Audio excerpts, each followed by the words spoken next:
What's up everybody, this is Crusader Kings 3 and this is a beginner's guide of how to play.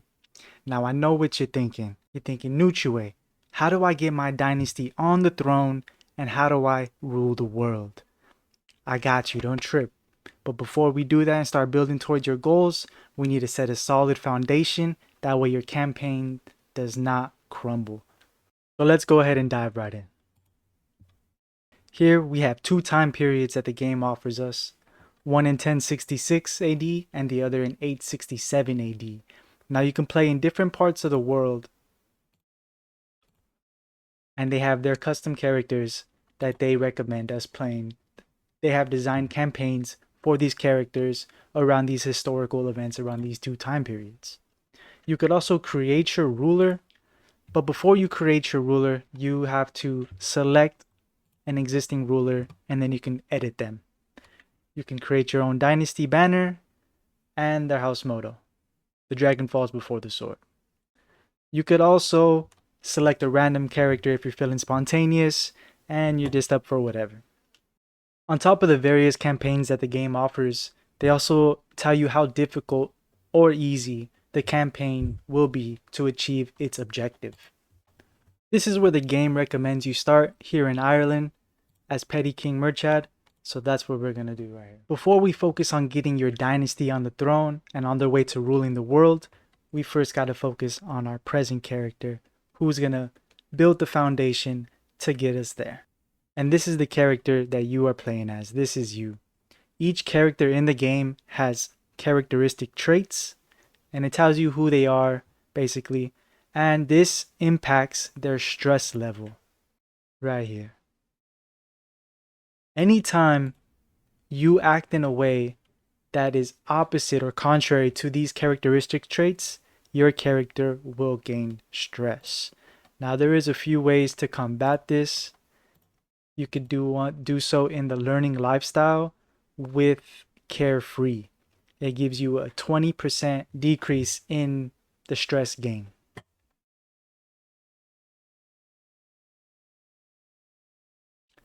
Aside from your characteristic traits right here, right next to it is what is called the education trait. Has 1 to 4 stars, and this tells you how specialized they are in that education lifestyle. So each various stars gives you a different amount of skill points and experience bonuses in that lifestyle to earn more perks. Each one has a box that corresponds with a column. You can mix and match if you want, but that's just what the game recommends. So if you were to click on this strategy focus box, it recommends you go down this strategist column. But once you choose one, you are locked in for 5 years. You could also choose a lifestyle path that is not your character's education focus. It'll take longer to earn these perks. For the sake of time, I will not read you what these are, but you could more or less tell what the lifestyle is about based on the images. Before we talk about your dynasty a little bit further, we got to talk about the inventory and the artifacts, as these will be passed on to your dynasty members, primarily your heir. So here you have the inventory, and your inventory will pop up right here, and you could pop them in to these artifact spots. Each one gives you different types of bonuses and they affect different things. These trinkets usually can give you some skill points. This weapon and armor, they give you a little bit more prowess to help you be more effective fighter. And the crown can impact your vassal's opinion of you, increase prestige, and likewise with the regalia. Another way to get an artifact I forgot to mention is by sieging a castle. If you go to war and you siege and you conquer this land, you bring it under your control. During the war, you have an opportunity to take an artifact. Now let's take a closer look at the dynasty that you want to put on the throne and maybe even rule the world. We'll go right here and click on this button right here.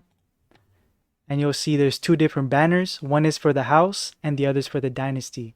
To know the difference, the dynasty is basically the root of the tree and the house is the branches of that tree. And now if you have the most military strength out of everybody in your dynasty, then you get to choose the legacies that applies to every single member of your dynasty. You are what is known as the dynasty head. You could also be the house head as well. And these dynasty legacies similarly look to the lifestyle paths. So you have all these different options based on the lifestyle path. But unlike the lifestyle paths for the character that we seen earlier, these only apply to your current character. These dynasty legacies, they apply to everybody in your dynasty long after your current character. And each time you unlock one, it'll take 500 renown to unlock the next one. If you want to know how to increase it, you go right here, click on this button, or just hover over it, and you go to this plus and minus. It gives you a breakdown of how you're getting your renown. So if you want to increase it, you want to get more dukes, you want to have more living members, you want to get counts, you want to have emperors and kings under your dynasty, and that'll give you more renown. That's right here. Click on Y on the keyboard, and it'll bring up the house that rules a certain section of the land. Now your goal is to get as much land under your house as possible, or at least according to the de jure kingdoms and empires. You could even form your own empire, combining multiple empires, and have it be all under one house. So if you control these 3 empires, O on the keyboard, all this will say House Brian. All just depends on how you want to play. And that'll increase your renown. Now the level of renown you have, known as the level of splendor, directly impacts how much prestige your characters have. You see, each time you go up a level of splendor as reputable, your children are born with a certain amount of prestige, and when other members marry into your dynasty, they get prestige as well. 500, 600 they start off with, 700 they start off, all depending on what level of splendor you are.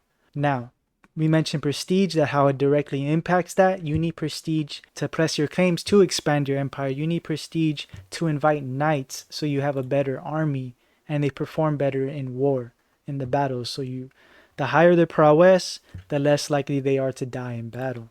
Now you also need prestige to pass certain laws in your kingdom. We'll go right here to realm. We'll go to succession.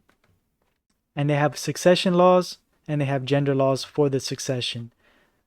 And they have crown authority, basically what your vassals can and cannot do and how much money they're paying tribute to you. So the higher your crown authority, the more taxes they're going to pay you and the more levies. But that comes at a decreased opinion. So you see, the higher the crown authority, the less they like you. So you need prestige to pass each crown authority. You see right here, we need 138. And to change succession laws, you'll likewise need prestige, 500. And on top of you needing prestige, you'll need your powerful vassals to approve. We'll talk about your vassals in the council right here in a little bit. So to press claims, you need prestige. To expand your realm, you need prestige. This character has a claim on this land. If he wants to press his claim for that, he needs prestige. So prestige is necessary to accomplish your goals of expanding your realm for your dynasty. Now, before we start talking about expanding your ruler's domain to get your dynasty on the throne of kingdoms and empires, we got to take a quick second to focus on your current domain. Now, here in the top right corner, you see domains and holdings. This is the max amount of number of domains you could have, and this is how many on the left that you currently have.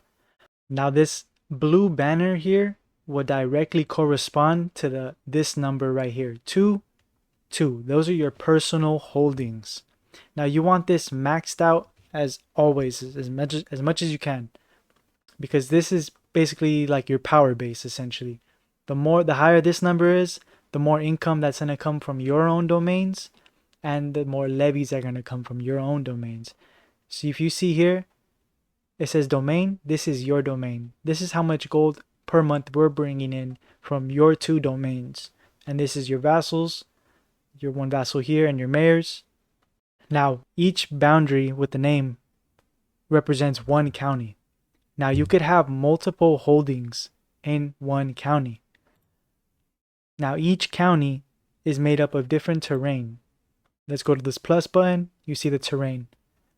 Now, you want You want to see the terrain because it's going to impact your army and how you fight your battles, and also the buildings that you're going to build on it, because certain buildings are better suited for certain terrains. So here we have plains, forest, hills, and wetlands. Press E on the keyboard to bring it back.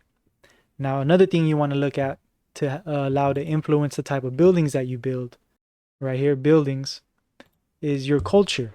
T on the keyboard.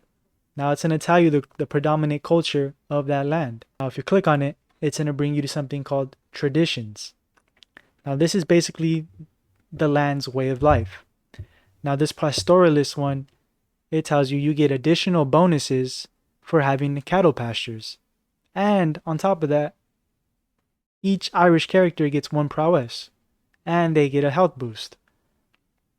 Now this one is also related to the buildings. Maritime mercantilism. You get additional bonuses for having a trade port. And if you notice, you click on this character's capital, he already has a trade port in there. So we get additional bonuses for having a trade port. Now, each holding has different buildings. So this is our castle. These are the various buildings that we could build in our holding. And this is the temple. They have their own type of buildings that they could build. Now, you could have 2 castles in 1 county, or however, depending how many holdings that are available in that land, in that county. You could have 2 or more castles. But you need 1 temple and 1 city before you can build an additional castle. Now the certain buildings that you can build influence different parts of the game. Some are economy and development growth, which gives you more levies and more gold per month. With the development level in a county, you see right here, 6 below the holder U. And you have other buildings that relate to your castle, how well fortified it is. More economy right here, economy and related to your hunts. Your barracks, this is your military building, having your soldiers do more damage and also giving you more levies. Likewise with the military camp, increasing damage and levies. Your stables, military damage, pursuit, and levies. So each building gives you different perks. So you want to strategize, see what buildings are best suited for your character and how you want to play. On top of the culture, you have what is similarly to the dynasty head, you have what's known as a culture head. And you can see that here, which is us. And the culture head is determined by whoever has the most counties of that culture. And currently that is us. We have the most counties of the Irish culture.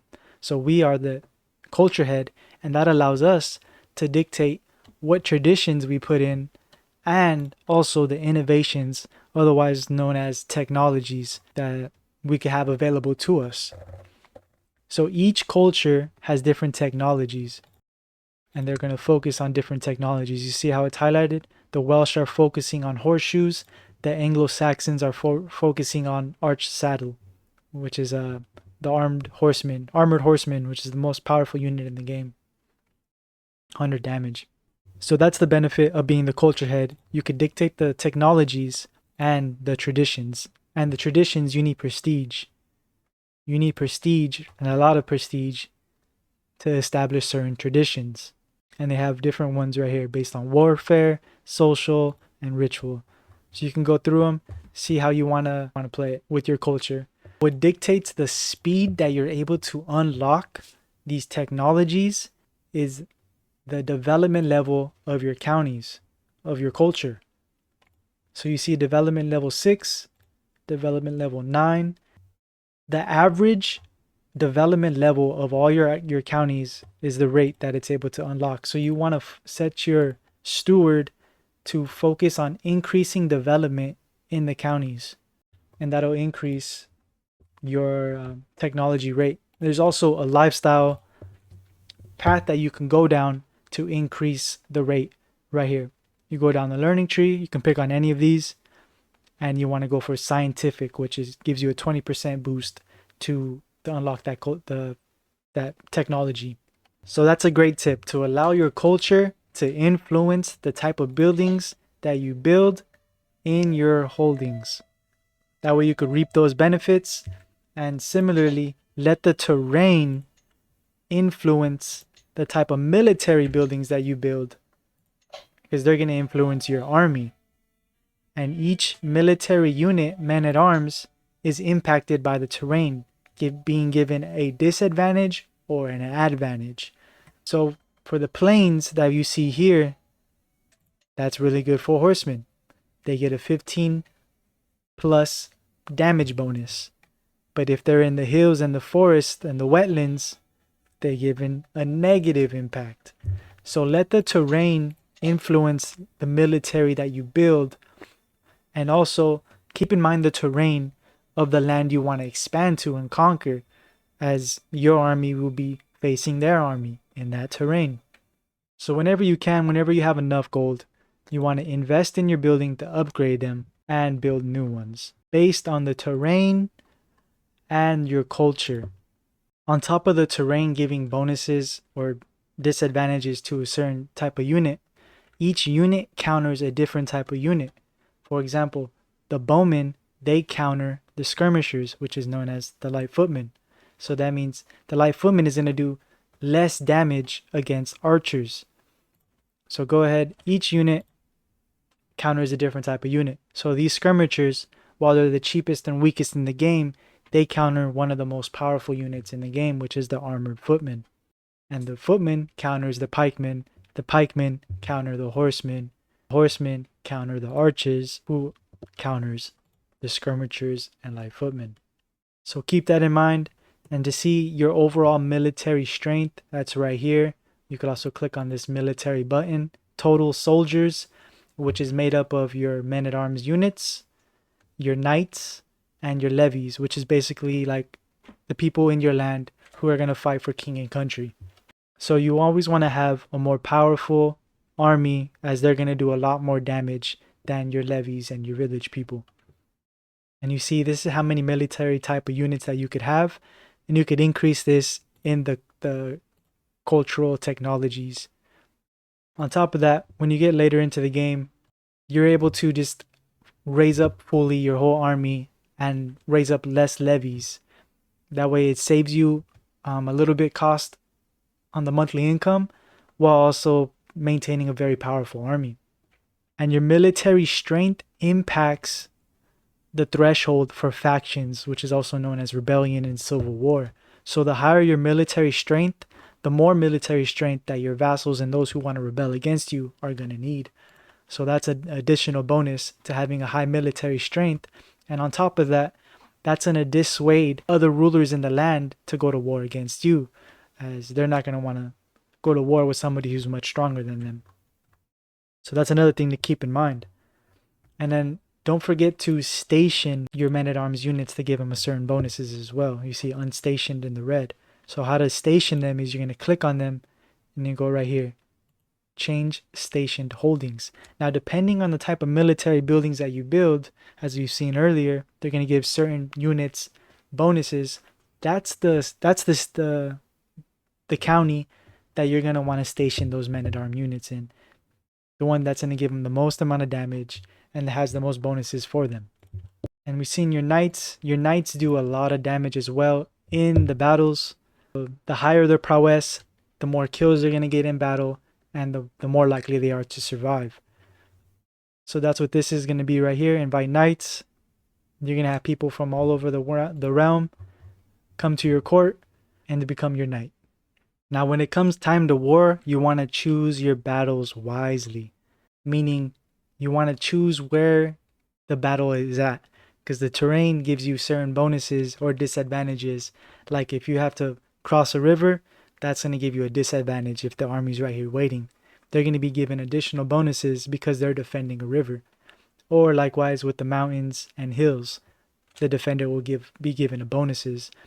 Now say we're going to go to war against this character here, but we conquered this land, we controlled this county, we are now given the defender bonus, and instead of being an attacker.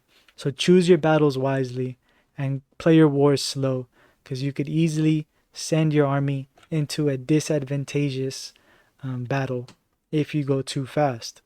Now to talk about many players' favorite part of the game, expanding the realm of your character and their dynasty.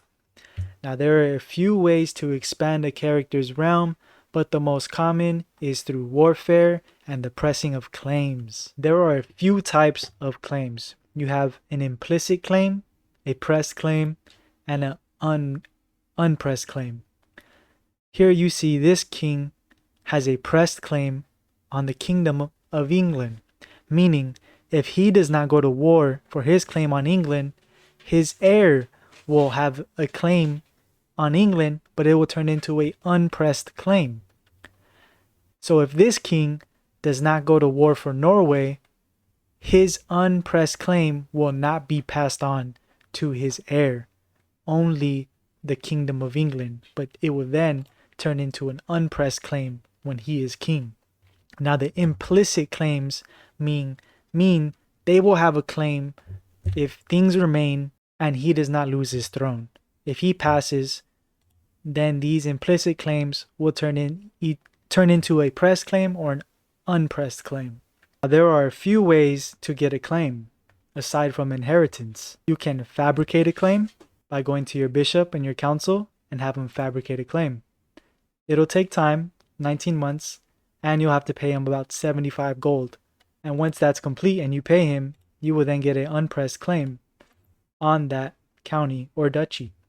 Another way to get a claim is through the learning lifestyle and the sanctioned loopholes. You can then buy a claim in exchange for piety.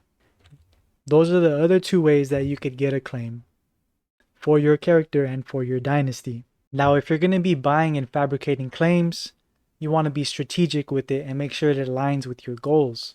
And for that, you need to look at the de jure maps. For instance, we are a duke, but we are not currently in control of all the lands that are due to this title.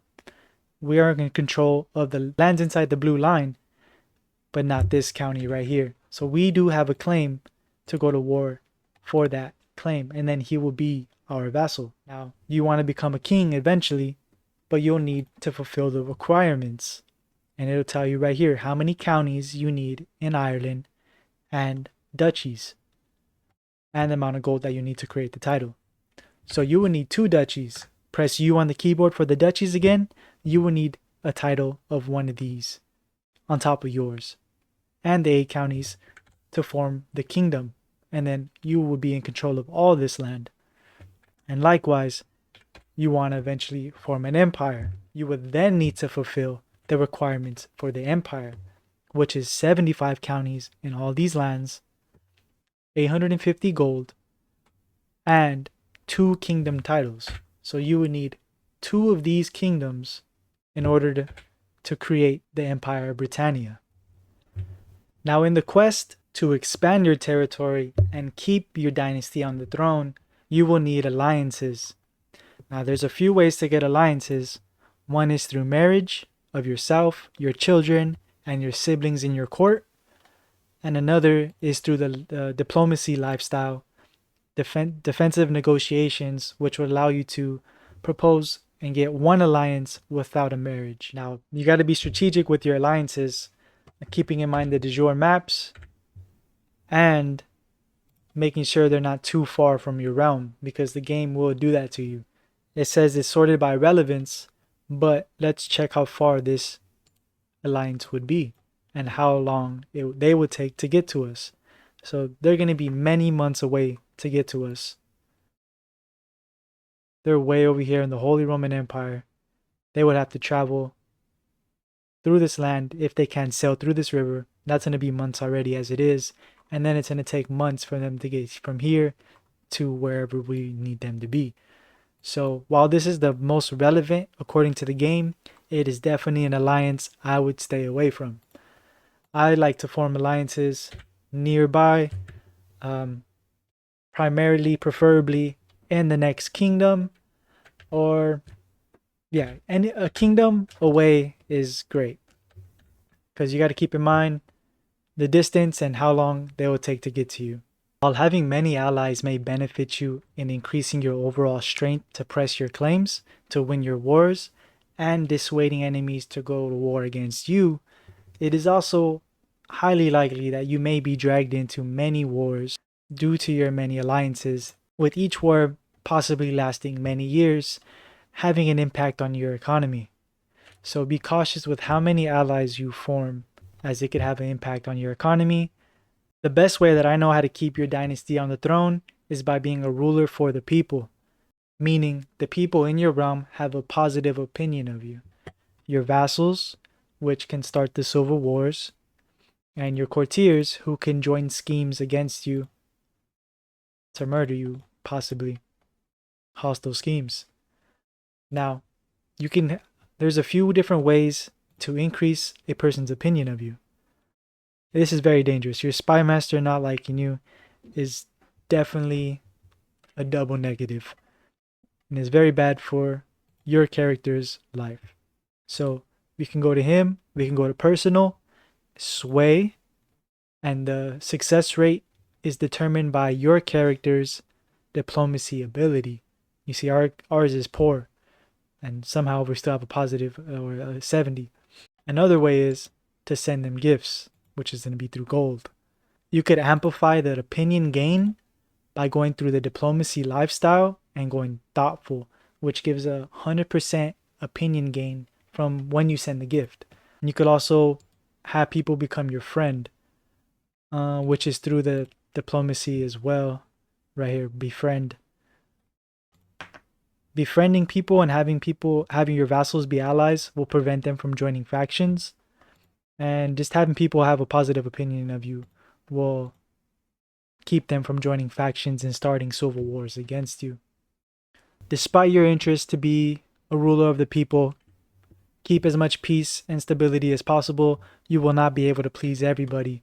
The biggest people you won't be able to please maybe is your powerful vassals. Your powerful vassals own the most land in your domain. Regardless of their skill level, they will expect to be on the council just because they're a powerful ruler in your land.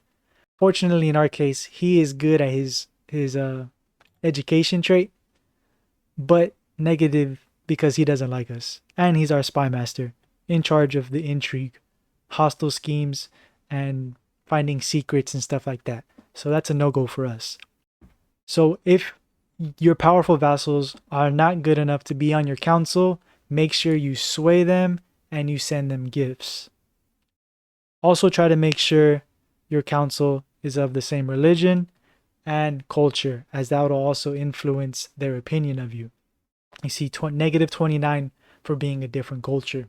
You could increase the cultural acceptance by having your steward promote culture or promote culture acceptance.